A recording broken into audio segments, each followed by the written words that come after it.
کہ جب آپ کی پیشانی زمین پر لگے تو آپ کے پاؤں کی 10 انگلیوں میں سے ایک انگلی کا پیٹ، یہ حصہ زمین پر جمنا لازم و ضروری ہے،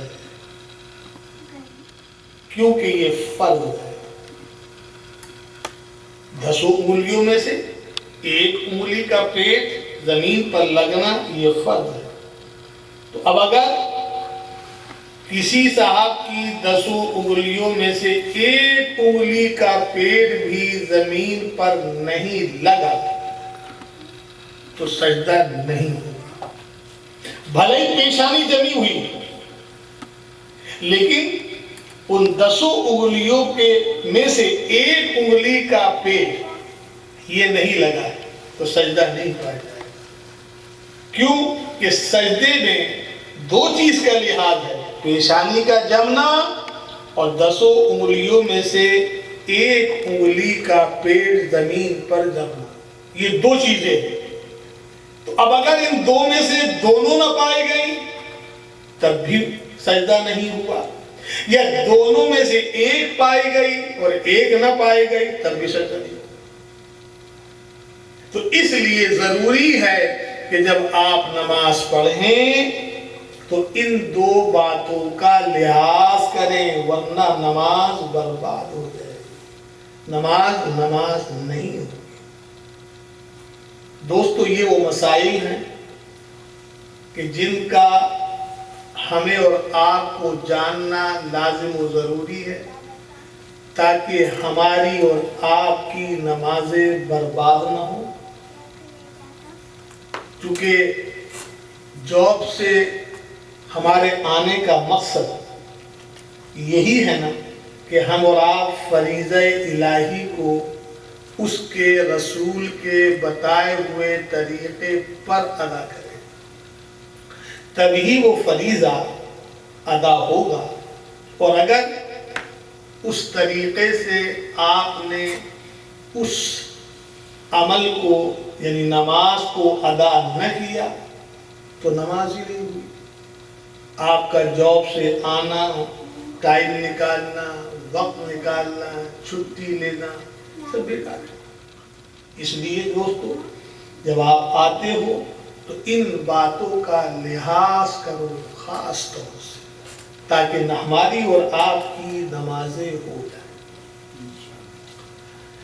اب آپ نے یہ سمجھ لیا کہ سجدہ کی حقیقت کیا ہے کہ پیشانی کو زمین پر رکھنا، یہی ہے نا؟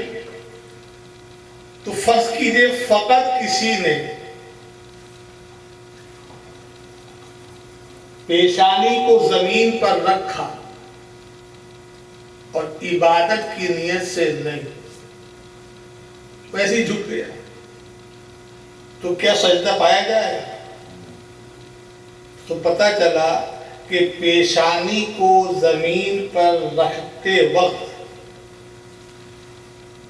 آپ کے ذہن میں یہ تصور ہونا چاہیے کہ یہ کام میں بغرض عبادت کر رہا ہوں۔ اگر یہ نیت نہیں تو یہ فقط جھکنا ہے، سجدہ نہیں۔ بھلے ہی آپ کی پیشانی زمین پر بھی لگی ہے اور آپ کے پاؤں کی انگلیوں کا پیڑ بھی زمین پر لگا، مگر چونکہ نیت نہیں ہے نا عبادت کی، اس لیے اس کو سجدہ نہیں کہا جائے گا بلکہ فقط جھکنا کہا جائے گا، جھکے گا سجدہ۔ تو پتہ چلا کہ سجدے کے ساتھ ساتھ نیت کا ہونا بھی ضروری ہے۔ اگر نیت نہیں ہے عبادت کی تو یہ سجدہ نہیں ہے۔ اس میں سمجھ گئے نا؟ اب آؤ کہ چونکہ سجدے کے لیے یہ عبادت کی نیت ہونا ضروری، اب اگر آپ نے اپنے ماں اور باپ کے پاؤں کا بوسہ لیا تو جھکنا تو پایا گیا بھائی، ماں باپ کھڑے تھے آپ نے اپنے سر کو جھکایا یہاں تک کہ ان کے پاؤں تک آپ لے گئے اور پھر جا کر کے آپ نے بوسہ لے لی. تو جھکنا تو پایا گیا اور سجدے والی حالت بھی پائی جا رہی ہے. تو کیا یہ سجدہ ہوگا؟ کیوں؟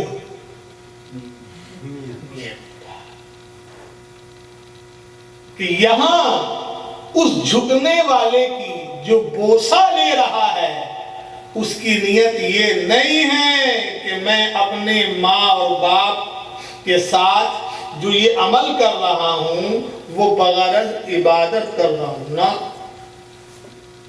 بلکہ نیت کیا ہے؟ تعظیم، ادب. تو چونکہ اس کی نیت میں ادب، کیونکہ یہ بوسہ لینا ماں اور باپ کا ایک طرح سے ادب، رسپیکٹ، تعظیم کرنا ہے. تعظیم کا مطلب فقط کھڑے ہونا نہیں. جیسے بعض لوگ کہہ دیا کرتے ہیں یہ رسول اللہ کی تعظیم کرتے ہیں کھڑے ہو گئے، لہذا کھڑے ہو کے سلام نہیں پڑھنا چاہیے. کیوں؟ یہ تعظیم ہے، اور تعظیم تو اللہ کی کہتے رہے. میں آپ کو بتاؤں کہ تعظیم کرنے کے، رسپیکٹ کرنے کے بہت سی صورتیں ہیں. کبھی ہم کسی کی رسپیکٹ کھڑے ہو کر کے کرتے ہیں، بیٹھ کے کرو تو وہ رسپیکٹ نہیں کہلائی جاتی. جیسے مثال کے طور پر جمعے کا دن ہوتا تھا، مسجد نبوی کھچکش بھری ہوئی،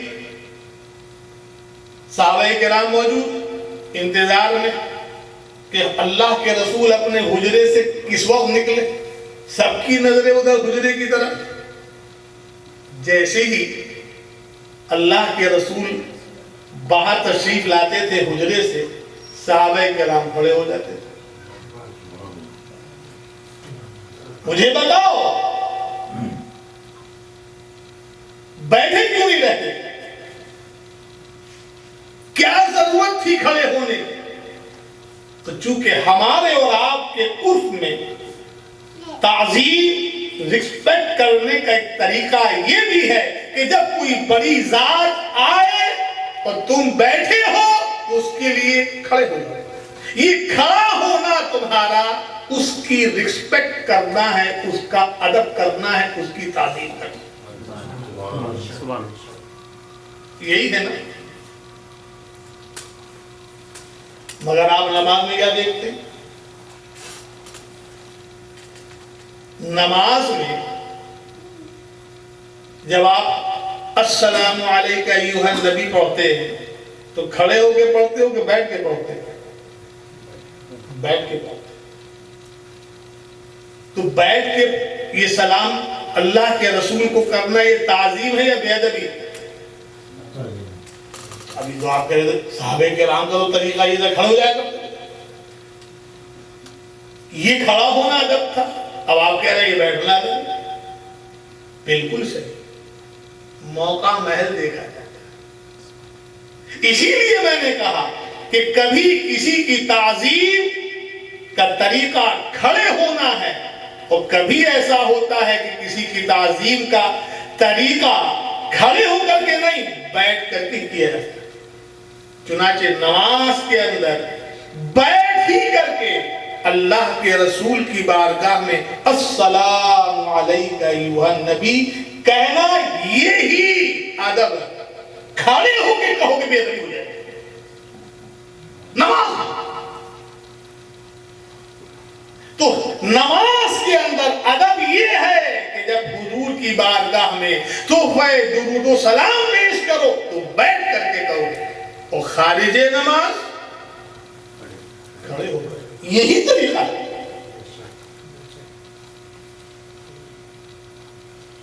بلکہ میں تو کہتا ہوں کہ داخل نماز بھی کھڑے ہو کر کے سلام بھیجنا یہ فرض ہے.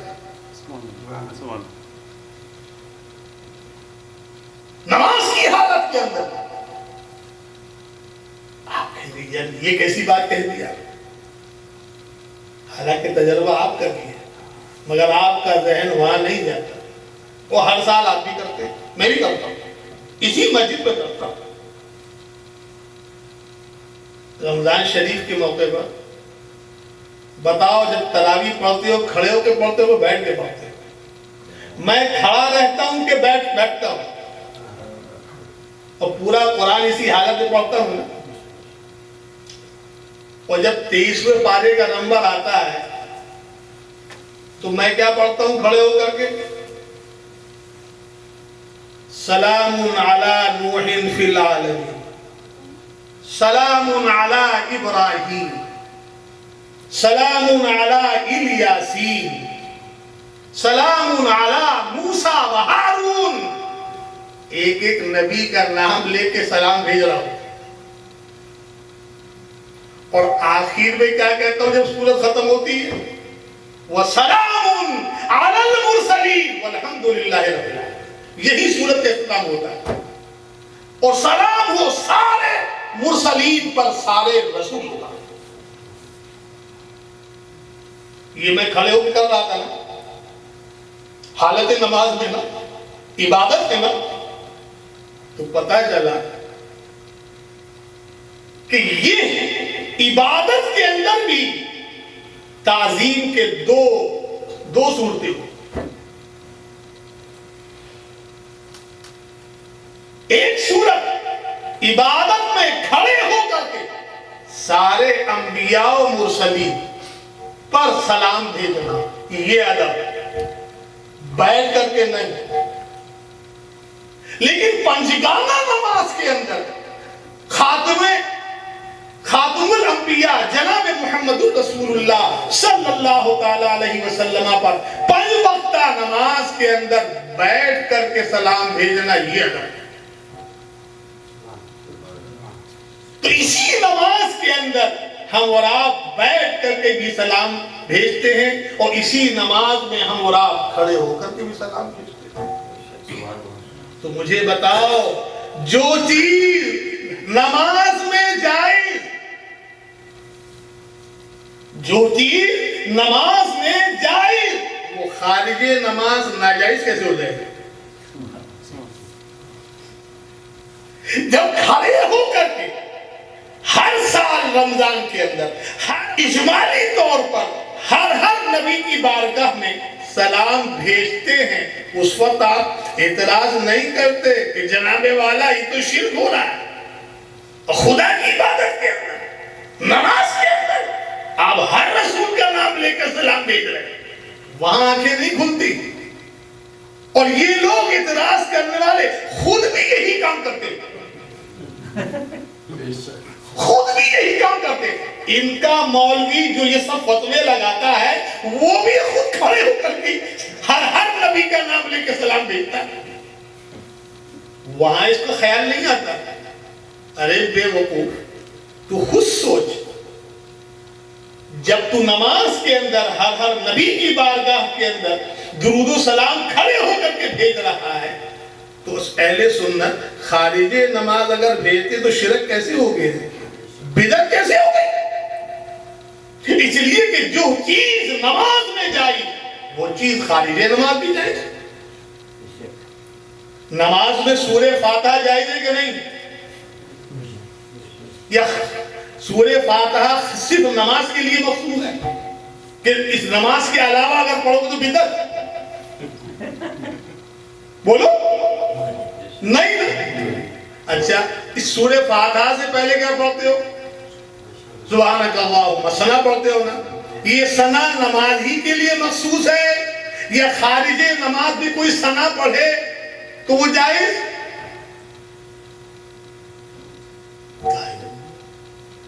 نماز میں جو چیز جائز وہ خارج نماز بھی جائز. نماز میں آپ رکوع کے اندر سبحان ربی العظیم اور سجدے میں سبحان ربی الاعلیٰ پڑھتے ہو کہ نہیں؟ یہ خدا کی حمد ہے کہ نہیں؟ یہ حمد کیا نماز ہی کے لیے مخصوص ہے؟ کوئی آدمی اگر بیٹھ کر کے وظیفہ یہی پڑھے سبحان ربی العظیم، سبحان ربی العظیم، سبحان ربی الاعلیٰ، سبحان ربی الاعلیٰ، یہ شرک ہے، یہ بدعت ہے. ارے خدا کی حمد کر رہا ہے. اتحیات پڑھتے ہو کہ نہیں پڑھتے؟ سلام پڑھتے ہو کہ نہیں پڑھتے؟ درود بھیجتے ہو اس کے بعد کہ نہیں بھیجتے؟ یہ سب کام کرتے ہو نماز میں نا؟ تو مجھے بتاؤ یہ ساری چیزیں کوئی اگر خارج نماز کرے تو کیا وہ بدعت، ناجائز، حرام، ممنوع؟ نہیں نا۔ اصول مل گیا کہ جو چیز نماز میں جائے وہ چیز خارج نماز بھی جائے، اور ہمارے پاس تو دلیل بھی ہے، ہم نے دلیل پیش کیا کہ یہ سلام خدا کی عبادت میں آپ بیٹھ کر کے بھی پڑھتے ہیں اور خدا ہی کی عبادت میں کھڑے ہو کر بھی پڑھتے ہیں۔ تو جب ہر رسول پر، اللہ کے رسول جناب محمد الرسول اللہ صلی اللہ تعالی علیہ وسلم پر حالت نماز میں کھڑے ہو کر کے آپ سلام بھیجتے ہو، اور وہ بھیجنا بالکل جائز بلکہ لازم و ضروری، تو پھر وہی چیز ہم خارج نماز کرتے ہیں تو بدعت کیسے ہو جائے گی بھائی؟ ان لوگوں کو عقل ہی نہیں ہے، سوچتے ہی نہیں، مگر سوچتے، مگر بات کیا ہے؟ دل میں جگہ ہے، ان کے دل محبت رسول سے خالی ہے، اسی لیے اس قسم کے اعتراضات ہی لوگ کرتے ہیں۔ تو میں یہ عرض کر رہا ہوں کہ ماں اور باپ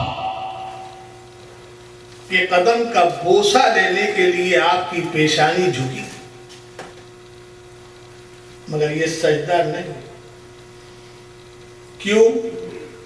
دو چیز نہیں پائے گے، ایک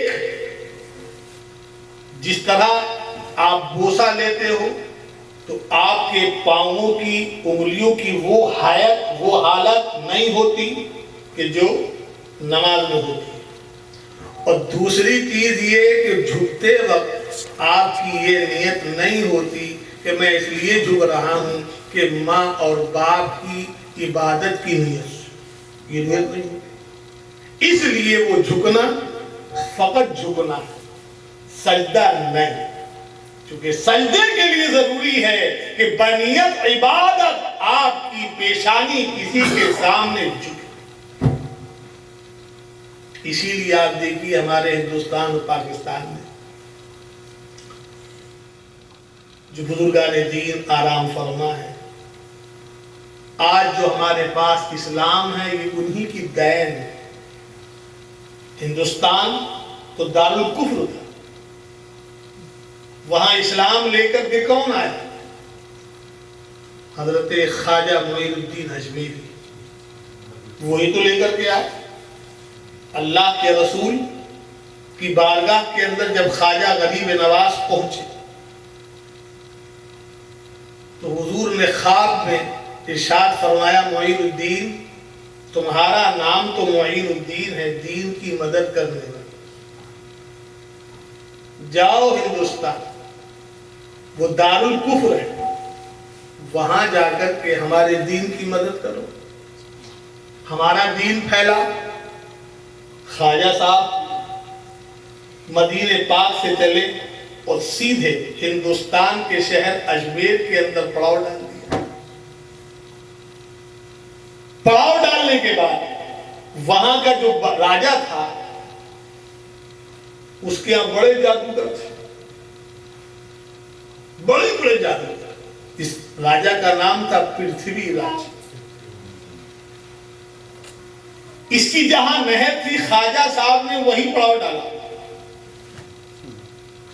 اس نہر کا عالم یہ تھا کہ پرتھوی راج کے گھوڑے وہی پانی پیا کرتے تھے، کوئی اور پانی نہیں پی سکتا،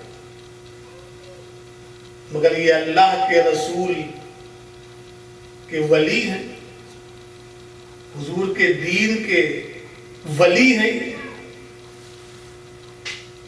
انہوں نے وہی پڑاؤ ڈالا اس نہر کے قریب، اپنی کڑیا بنا کے وہی عبادت میں مصروف۔ چنانچہ جب پرتھوی راج کو معلوم ہوا کہ اس طرح ایک بوڑھا آیا ہوا ہے اور اس نے ہماری نہر سے فائدہ اٹھانا شروع کر دیا، اس کی ہمت کیسے؟ تو اس نے سپاہی بھیج دیے، جاؤ پکڑ کے لاؤ، بڈھے کو پکڑ کے لاؤ۔ سپاہی جب پہنچے تو حضرت خواجہ نماز پڑھ رہے تھے اور چند خادم آپ کے پیچھے تھے، بیٹھے ہوئے تھے۔ سپاہیوں نے کہا ہم خواجہ صاحب کو گرفتار کرنے کے لیے آئے۔ کہا روکو، نماز سے فارغ ہو جائے پھر آپ گرفتار کر دیں۔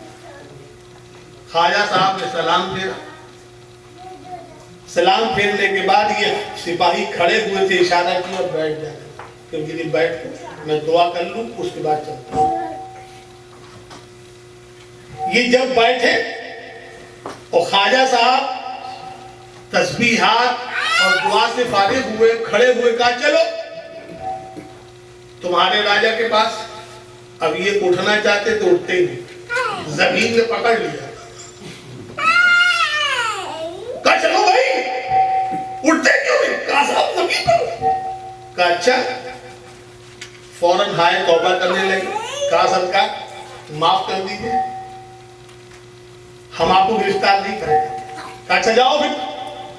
اتنا کہا زمین نے چھوڑ دی۔ اب یہ سیدھے پہنچے راجہ کے پاس۔ کہا صاحب وہ آدمی تو بڑی اونچا آدمی ہے، ایسا سا معاملہ ہوا؟ اوہ لگتا ہے بہت بڑا جادوگر ہے، بہت بڑا جادوگر ہے۔ کہا جاؤ کچھ سپاہیوں کو بھیجا کہ وہ ہماری نہر سے پانی نہ لے سکے، اور جو اس کے ہاں سب سے بڑا جادوگر جوگی جے پال تھا، اس سے کہا جاؤ بھائی تمہارے مقابلے کا آیا ہے جادوگر، آج وقت ہے اپنے جادو کے کمال کو دکھانے کا۔ وہ سپاہی جو پہنچے اور آرڈر دیا، اے بوڑھے آج سے آپ پانی نہیں لے سکتے۔ کہا ٹھیک ہے نہیں لوں گا۔ وہ بڑی پیاس لگی ہے اس کاسے میں، ایک کاسا تو لینے دے، اس کے بعد نہیں۔ سرکار خواجہ صاحب نے اپنا کاسا سمجھتے ہیں نا، ان اولیاء کرام کے پاس ایک کاسا ہوتا ہے ڈولی سی، جس میں ہر چیز رکھے وہ کھاتے ہیں۔ وہ کاسا ڈال دیا انا ساگر کے اندر، اور جب ڈال کے اٹھایا پورا انا ساگر اس کاسے کے اندر رہ گیا، سکاری ہو گیا۔ ان سپاہیوں نے دیکھا نہیں معاملہ، یہ کیا معاملہ؟ ایک کاسے اتنی بڑی نہر اور چھوٹے سے برتن میں آ گئے۔ فوراً دوڑے دوڑے جوگی جے پال کے پاس گئے۔ کہا صاحب وہ تو بہت بڑا جادوگر، کیا ہوا؟ کہا یہ ہوا۔ اچھا تو جو جوگی جے پال جو بڑا جادوگر تھا، انہوں نے کہا اچھا میں دیکھتا ہوں۔ اس نے بہت بڑا پتھر جادو کے زور سے خواجہ صاحب پر مارنے کے لیے بھیجا۔ خواجہ صاحب حالت نماز میں سلام پھیرنے ہی والے کہ وہ پتھر بڑی تیزی کے ساتھ آپ کے سر پر آ رہا ہے۔ جیسے ہی خادم کی نظر اس پتھر پر پڑی، کہا حضور پتھر۔ خواجہ صاحب نے سلام پھیرا اور وہ پتھر خواجہ صاحب کے سر سے 3 گز دور رہ گیا۔ اسی حالت میں آپ نے کہا رک جا، تو پتھر معلق ہو گیا، جو آج تک ایسی ہی ہوا میں معلق ہے۔ لیکن بعض اس کی شرط یہ تھی کہ اس کو ایسے لوگ ہاتھ نہ لگائیں، مگر عقیدت مند کچھ ایسے بھی پہنچ گئے کہ جو اس کے اہل نہیں تھے، اور انہوں نے اس کو ہاتھ لگا دیا تو وہ نیچے آ گیا۔ لیکن بہت حکومت نے پھر بھی اس کو کسی سہارے سے ٹانگ رکھا۔ ادھر جوگی جے پال نے اپنا اثر ڈالنے کے لیے خواجہ صاحب پر آسمان میں اڑنا شروع کیا کہ خواجہ صاحب میرے اس عمل سے مبہوت ہو جائیں گے۔ لیکن واہ رے خواجہ، جیسے ہی خواجہ صاحب نے کی نظر اس پر پڑی کہ اچھا اڑ رہا ہے، تو جو آپ کی جوتیاں تھی جس کو کھڑاؤں کہا جاتا ہے لکڑی کی، ان کھڑاؤں کو حکم دیا کیوں کیا دیکھتی ہے؟ جا اتار کے لائی۔ خواجہ صاحب کی کھڑاؤ میں چلی اور اس کے سر پر پٹا پٹ مارتی ہوئی وہ خواجہ کی بارگاہ میں۔ اس جادوگر نے جب خواجہ صاحب کی یہ کرامت دیکھی تو سمجھ گیا بھائی یہ جادو نہیں، یہ تو بہت بڑے منوش ہیں، یہ بہت بڑے ولی ہیں، ان سے مقابلہ کرنا تیرے بس کی بات نہیں۔ سلنڈر ہو گیا، ہتھیار ڈال اور ڈالنے کے بعد کہتا سرکار اللہ محمد رسول اللہ، کلمہ پڑھ کے مشرف اسلام ہو۔ اس کے بعد اس نے کہا سرکار ڈیوٹی میری بتاؤ کیا؟ کہا سن، آج سے تیرا نام عبداللہ بیابانی، عبداللہ بیابانی ہے، اور تیرا کام یہ ہے کہ تو جنگلوں میں رہنا، جو بھی میرے آقا کا امتی یا اللہ کا کوئی بندہ راستہ بھول جائے تو تیری ڈیوٹی یہ ہے کہ اس کو راستہ دکھا، تو قیامت تک زندہ رہے گا۔